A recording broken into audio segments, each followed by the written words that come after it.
And then we got, what's the dude's name? We have Arnie, Dennis, Lee. Yep. Will Darnell. Darnell. Yep, Darnell. And then Detective Junkins. Okay. Anyway. Yeah. Welcome to B-Views. Oh, this is recording.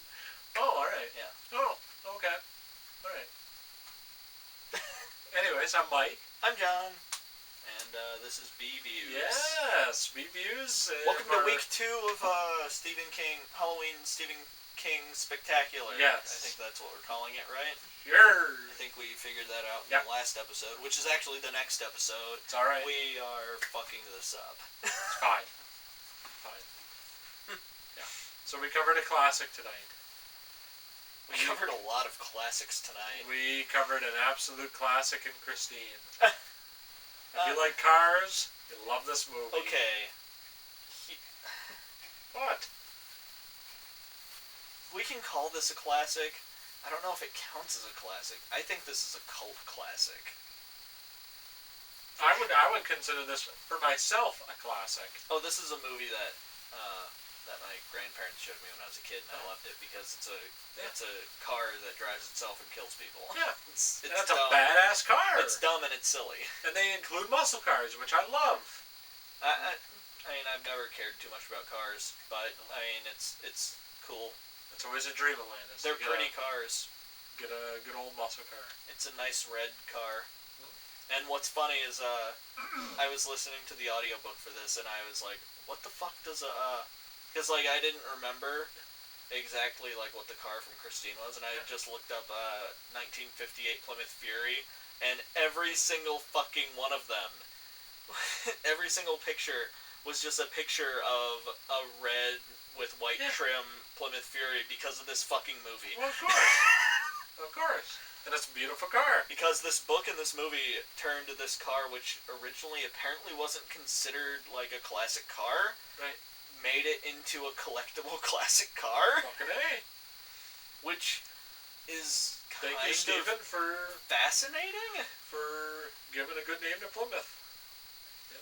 I mean, Plymouth, or no, that's Pontiac. I was going to say that was John DeLorean, but that's Pontiac. Yeah, that's Pontiac. Yeah, and then he ran his name into the ground by making solid gold cars that don't run properly. Yeah, because Plymouth was its own entity, and then in the mid to late 60s they merged with Dodge. So they kind of, like Plymouth Fury, and they kind of kitty. Yeah. And then Plymouth, I think, went out of business. And that's why a lot of, like, the Plymouth stuff looks kind of similar to Dodge stuff from that time period. Yep. At least that's my understanding. Again, I'm not a car person. Even 70s, 80s, and 90s, too. And then I think it went under in the 2008 crash. Yes, because I don't think they make the Voyagers anymore. It was Plymouth, Saturn, Pontiac. Yep. Like a lot of the really good ones. Because Plymouth just always made nice cars. Yeah, and sweet vans. Oh, I think Cadillac might have been one of them too. Does Cadillac still exist? Yeah. All right. There's a nice black Cadillac in this. Oh yeah. That's the smuggling car, which they don't touch on that part in this. No, they don't. They don't at all. This is B-Views, and this is going to be easier because we're going to touch on this and the book. Yeah. We just did 2 Generation Wars in a row, and we need to figure out a proper format. I thought the last one went pretty smooth. Oh, Pet Sematary was a goddamn nightmare, and it's because it's a terrible. It's gonna. I think the video ended up being like 2 hours long. It'll be a long one. Yeah, that's fine. Yeah. We had to give hate to 2019. Yeah. We've been waiting to talk about that movie for 2 years. That's why I was just like, all right, guys, like we voted. Let's get. I wanted us to keep like the hate for the movies down to a minimum. Yep. Until the end of the video after we voted and decide. Like, I mean, it wasn't really a vote. We both hate that movie. And in the end, it kind of came down to us just being like, all right, it's time for us to just shred it. All right, we voted. This is the bad one. Let's just talk shit about this movie for 15 minutes. and just tear it a new fucking asshole. Yeah. And you already seen that if you're following our... Yeah, that was last week. Yes. Man, this is confusing. Yeah. A part of me was like, let's do Christine after Pet Sematary, but then I was like, No. Let's just get the Gen Wars out of the way, and then we can have this simple one, and then we can play NBA or whatever the fuck we're gonna do. Yep. Yeah. Take it easy, and then not being 4 o'clock in the morning. Yeah.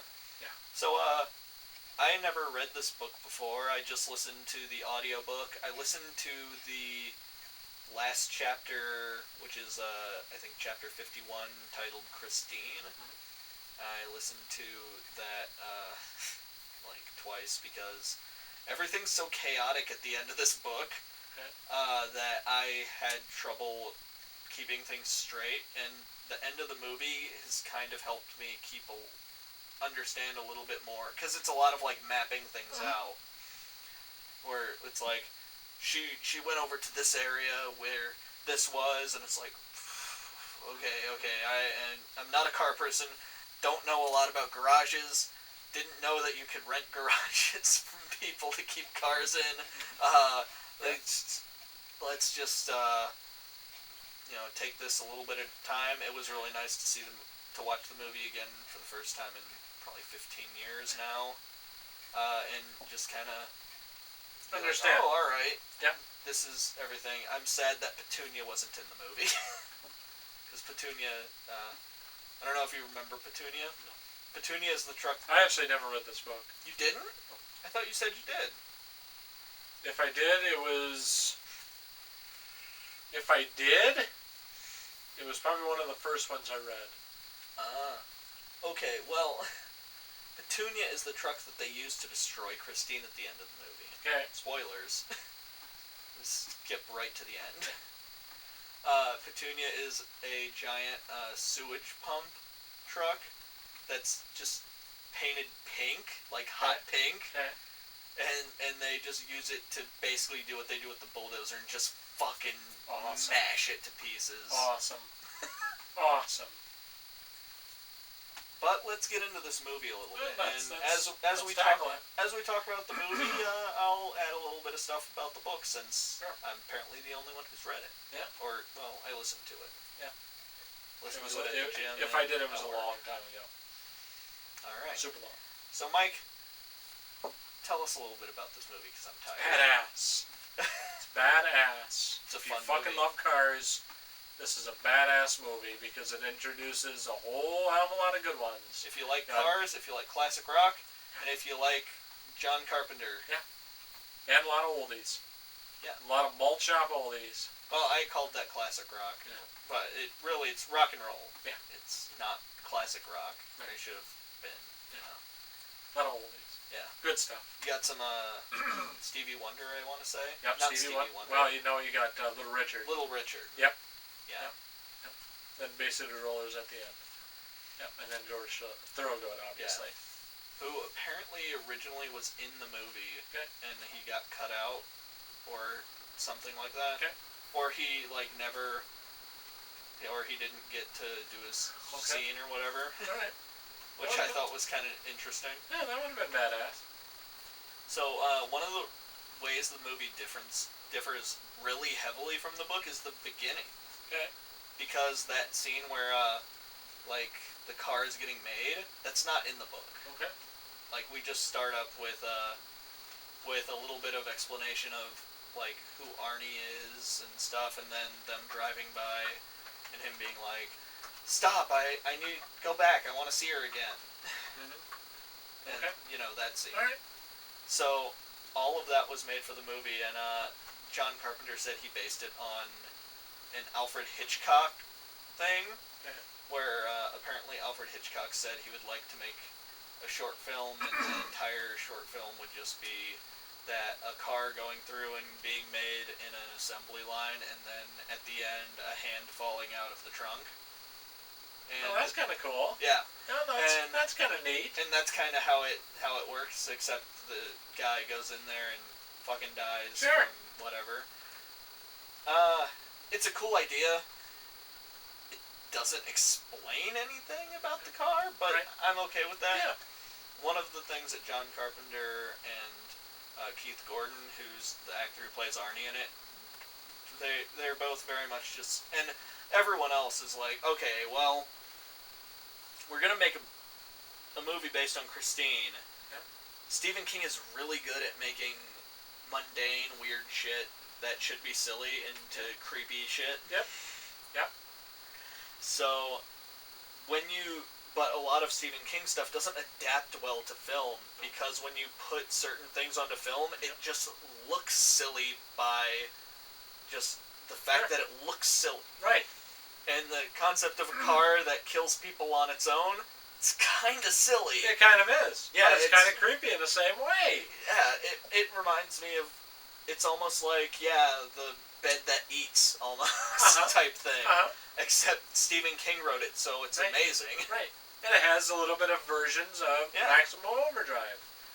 Stephen King has a thing with cars. He likes cars. I like that. I don't think he likes cars. I think he's terrified of vehicles. That very well could be. That could be. I think they scare the shit out of him. Because, I mean, his kid almost got hit by a car. We talked about this with Pet Sematary. He was hit by a truck. He was, wasn't he? He was. 1999. He was hit by a truck. Yep. He has a thing about cars, I think. He does. Because he wrote Christine, he wrote From a Buick 8, he Yep. wrote Maximum Overdrive. Yep. And maybe he just has an aversion to technology in general a little bit, even though he's all over Twitter all the time. He is. Yeah. But he's old. Let him do his tweets. Yep. Keep fighting that fight, Steve. Please. I love this guy. I do too. It's fun. He's different. He's got some good tweets. Yeah. He's different, man. Yeah. Awesome in the Creep Show. Yeah. We never mentioned he was in the Shining miniseries too. Yes, he was. He was a conductor. He was. He's like so make-upped up. Like if you don't hard to know see it's him, you won't notice. Yep. In every one of his screenplays, he is always in it. Oh yeah, because he was always in Pet it. Sematary. He was in Pet Sematary. He was in the Shining miniseries. Who? I want to. Who wrote this one? Who wrote the screenplay?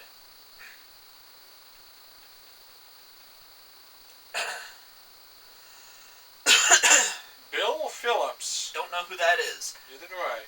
But it's not Stephen King. Nope. That's fine. This is a fine movie. Yeah. It's John Carpenter, dude. It's an alright adaptation of the book. Badass. It's a badass movie. It's an alright adaptation of the book. Right. There are a few differences. So basically, we should probably say what this movie is about. Other than it's about a car that. Well, you runs didn't let people me over explain. I said it was a sorry. badass movie, and then you cut me off. I'm sorry. So it's basically about a kid who's kind of a nerd, kind of a loner, and he really likes this car, and he's drawn to it. And I think the car is drawn to him as well. So it kind of has that feeling of like, it almost kind of feels like, sometimes in life, where you feel kind of compelled to something, like a house, or like, oh, this feels different.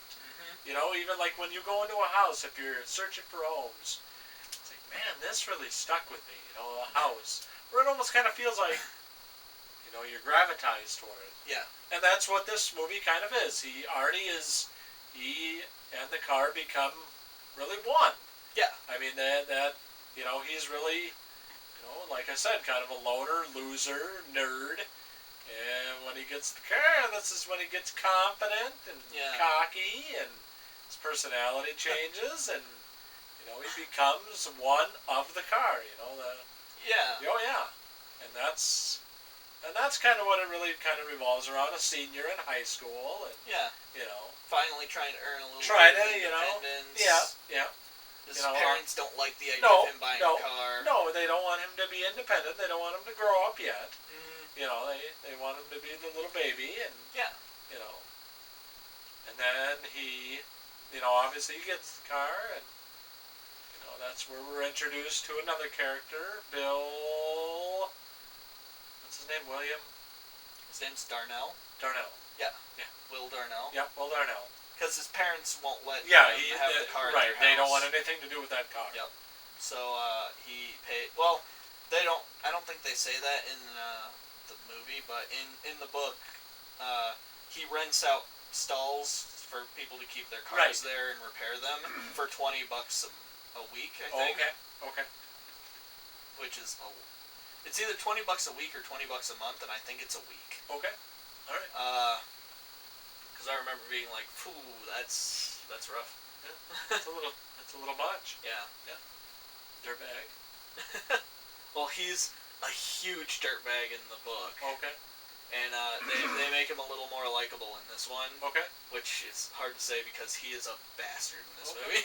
Yeah, he's a dirtbag. He's a scum. But I think I said it earlier while we were watching, where I said that, oh yeah, it's kind of like he's this tough asshole bastard of a man, but he's like kind of got a soft spot.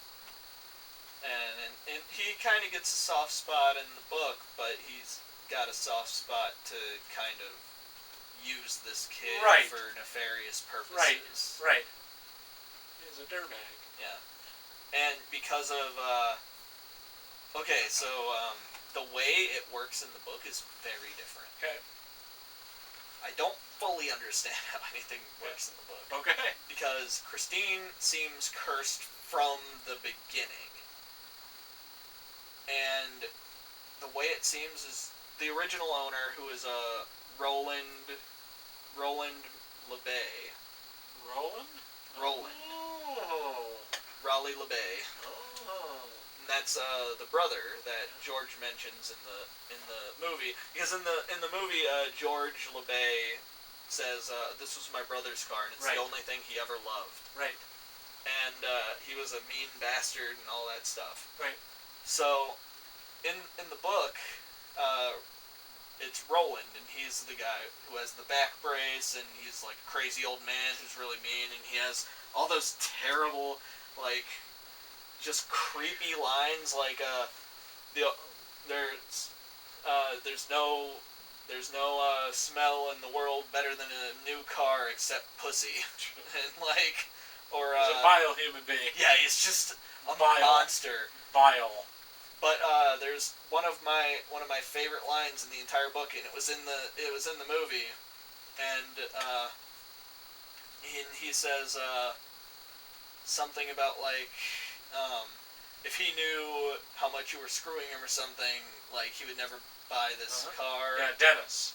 Yeah, Dennis. Yeah. Dennis says something like shitty to LeBay because he's a shitty teenager, and like George LeBay looks at him and he says, "You don't know half as much as you think you know." And it's so true through the whole fucking movie and through the whole book. Oh yeah. And but basically what it kind of turns out is, I think they say 6 weeks after he sells the car, Roland dies, and they go to his funeral and they meet George, who's from out of town. Yeah. And he's like a school teacher. And, like, a really educated guy. Oh, God, really? Who is just a fucking dirtbag. He's the only family member who showed up to his brother's funeral because his brother was so abusive to him and his sister. Oh, that's nice. When they were kids, that his sister refuses to have anything to do with him. And then later you find out, like, in the movie they kind of go through, and, like, in the movie they say he killed himself in the car with carbon monoxide. And that didn't happen in the book. Okay. I don't think they say exactly how he died. But, basically in the book, the way it kind of works is, LeBay is slowly possessing Arnie. And Arnie is becoming LeBay. So, like, he starts to have, like, back issues and ends up wearing a back brace just like LeBay did. And he starts saying all of those lines. Like, they have a few of those points in the movie where he starts calling people shitters, and that was like LeBay's word. Okay. And like he starts it was in that one line when he goes he says there's nothing like driving your own car except pussy. And like that's kind of one of the things that makes everyone be like, wait a minute, he's not himself, and it's one of the things that makes Dennis realize that Raleigh LeBay is taking him over, and he's becoming Raleigh LeBay. Okay. And that's really one of the big things, because in the movie, the car drives itself for the most part. Okay. Like, we saw that when the car was on fire. Sure. Like, he opens it up and no one was driving it, and all of that stuff. Right. They do that by blacking out the windows. Earlier I said this is probably the cheapest special effect in the whole movie, and I find it to be kind of bullshit, is that they just made the windows completely black, and they were like, that means that nobody's driving. Right. That being said, this movie also has one of my favorite filmed special effects probably ever in it, so, you know, you take the bad with the good. And what is that?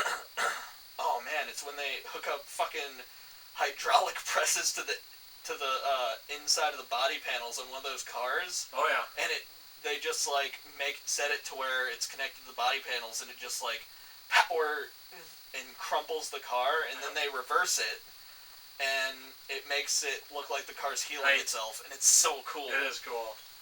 It legitimately looks like, a lot of the times when you reverse footage, you can kind of tell. Right. And I don't know what they did, but the way that they did it, it doesn't look like that. Right. It's badass. Yeah, it's really cool. It is. But anyway, in the book, like, usually they'll be like, they look and they saw that no one was driving the car, and then they looked again and there was a corpse driving the car. Okay. And the person driving the car when no one's driving it is Raleigh LeBay, his ghost. Oh, okay.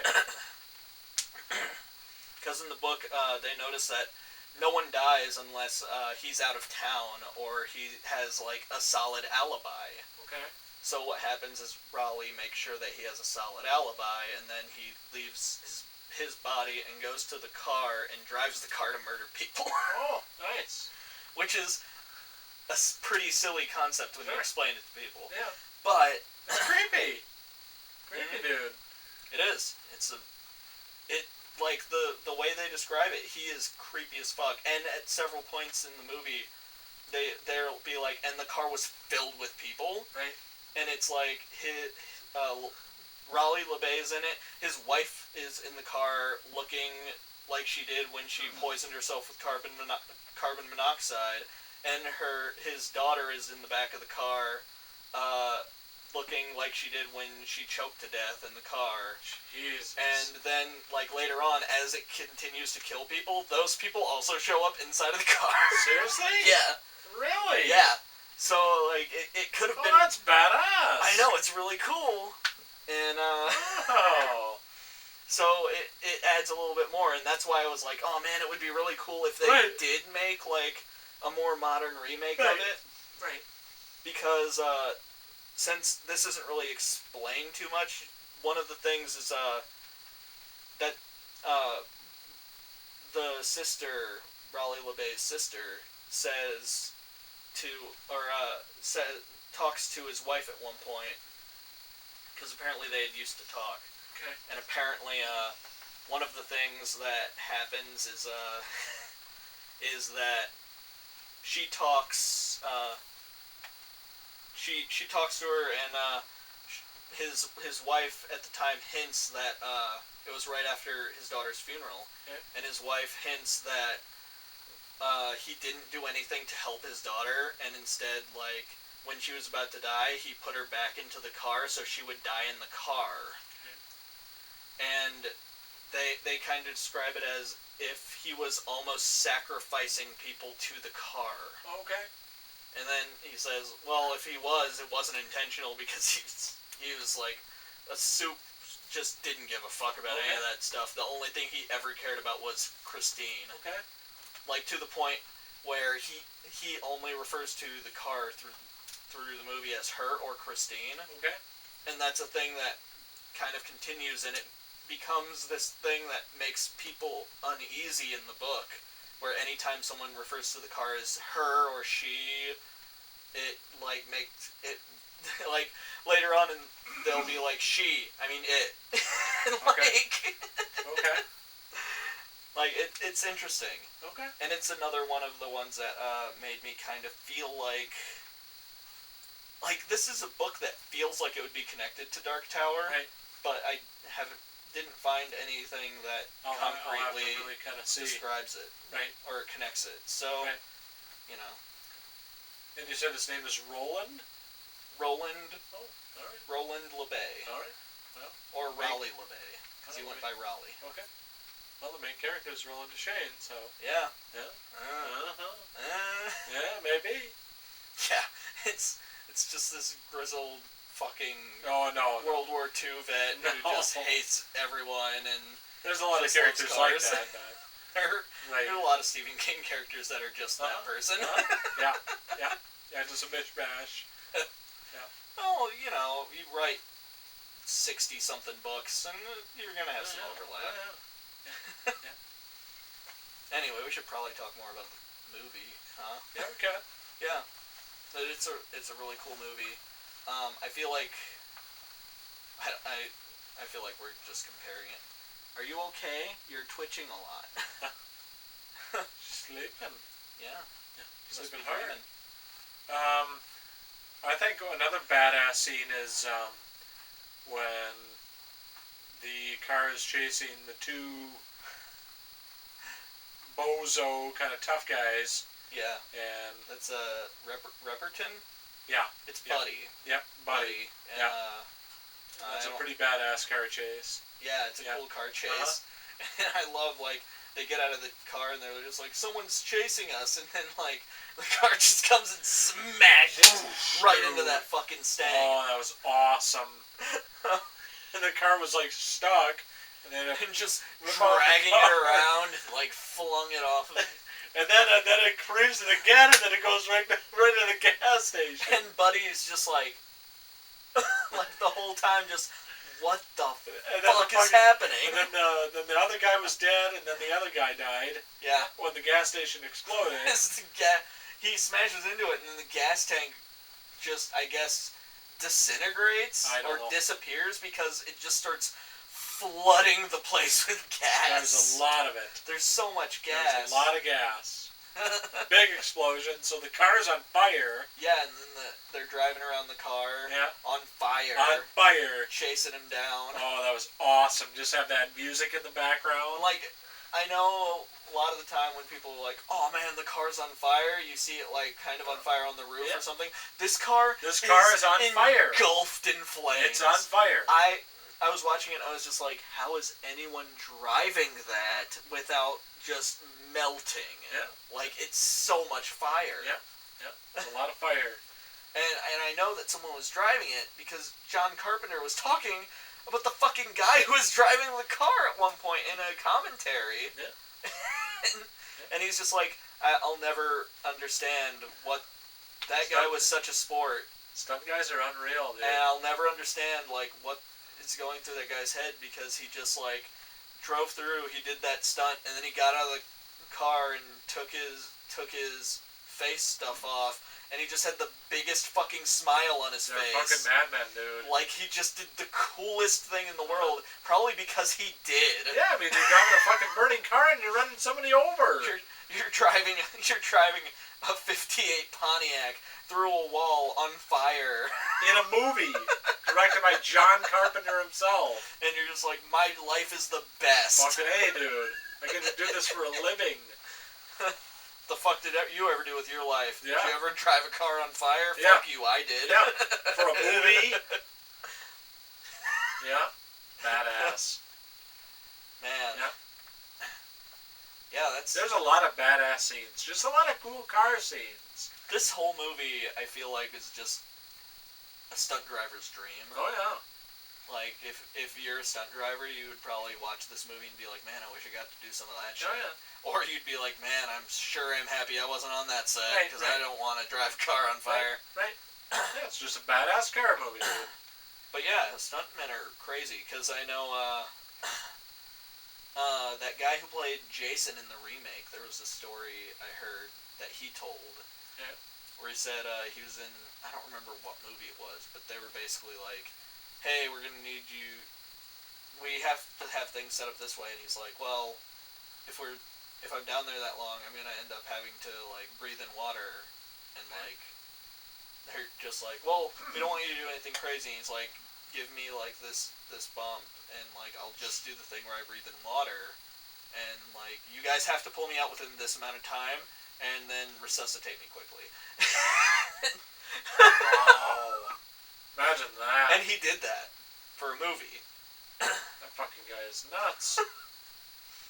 And then he was, because that is probably one of the few guys where I was like, all right, when they asked him to play Jason, he was legitimately just fucking psyched. Okay. And it's a shame that he was in like the shitty one, but whatever. Yeah. I mean, it's probably not the worst one. I haven't seen it yet. No. Which one? The remake. You haven't seen the 2009 remake? Why would I have? I wouldn't. I didn't watch any of those remakes because I didn't care. It's not a sequel. Oh. All right. I'm the complete opposite, where I'm just like, you have like 13 movies. Why would you stop making sequels and make remakes instead? The way I see it, if you're going to make a remake of one of those, you have to remake every single one of them. Right. Otherwise, you're a piece of shit. True.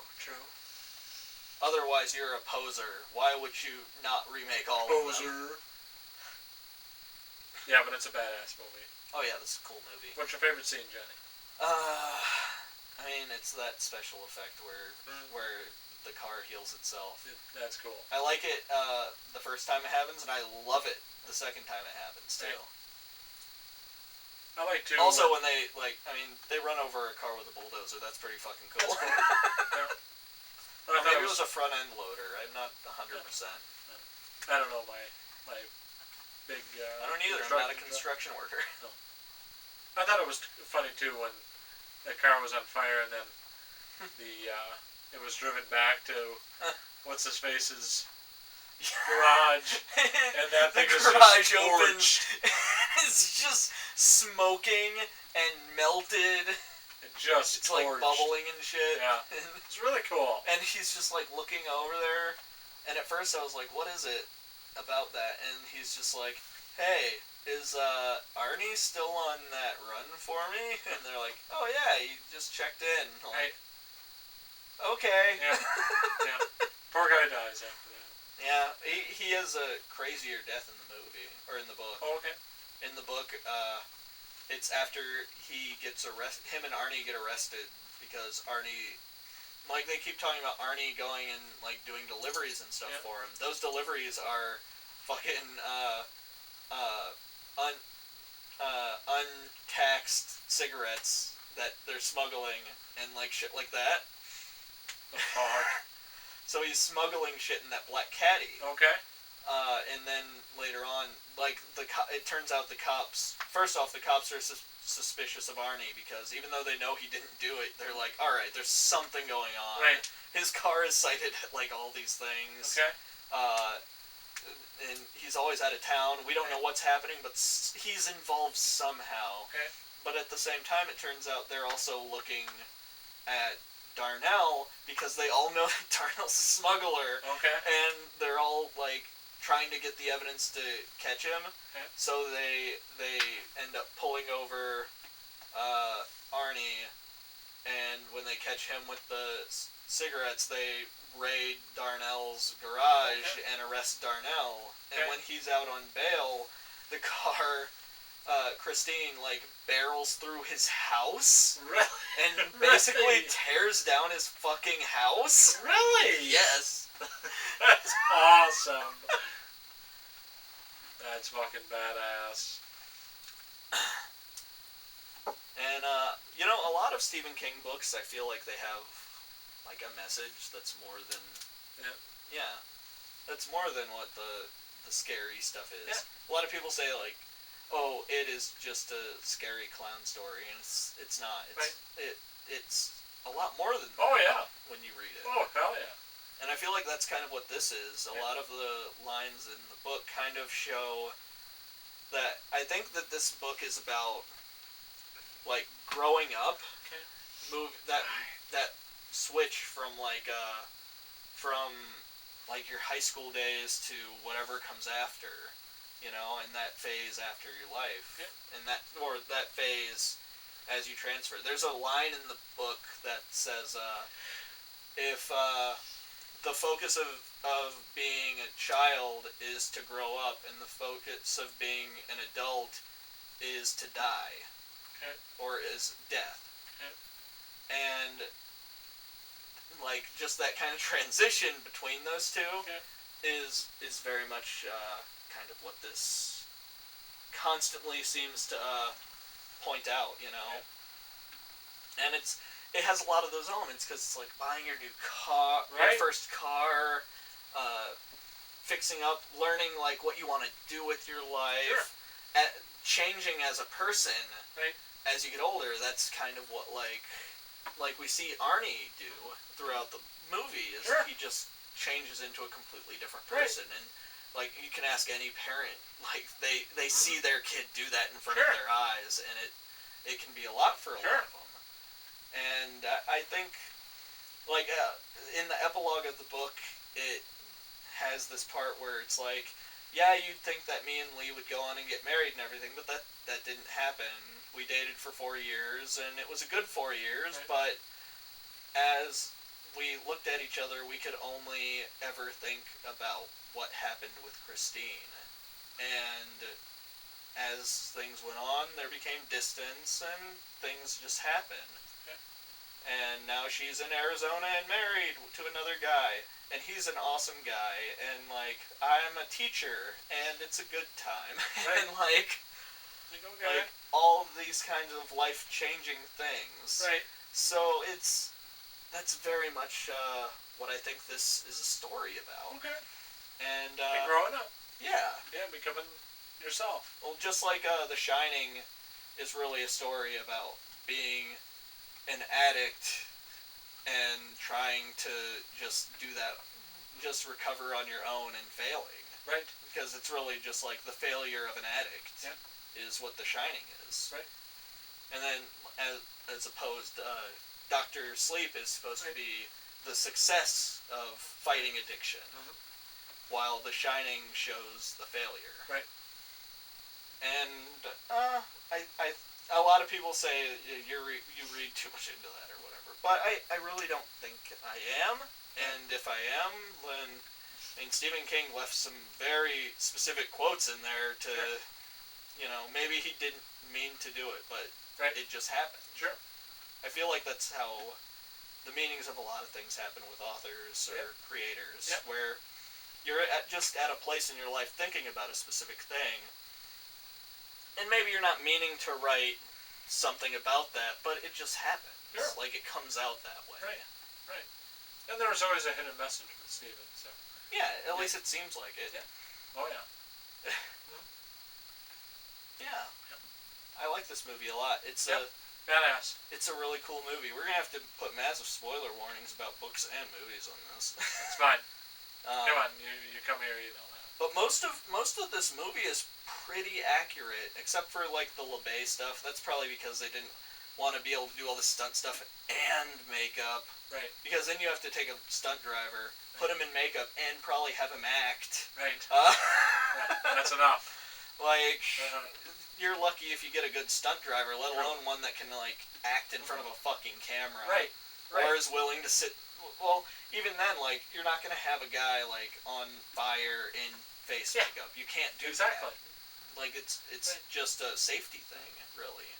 Or a, you know, or just a physical thing, like the makeup or whatever, prosthetics or whatever, are just going to melt. And you got a bunch of stuff that's melted to a guy, and, you know, that's a safety issue, and it looks bad, and... Yeah, we don't want that. No. So, you know, you take the bad with the good. It was also on a very limited budget, they said. Although I think they said they bought, like 15 or 16 Plymouth Furies for this fucking movie. Awesome. Love it.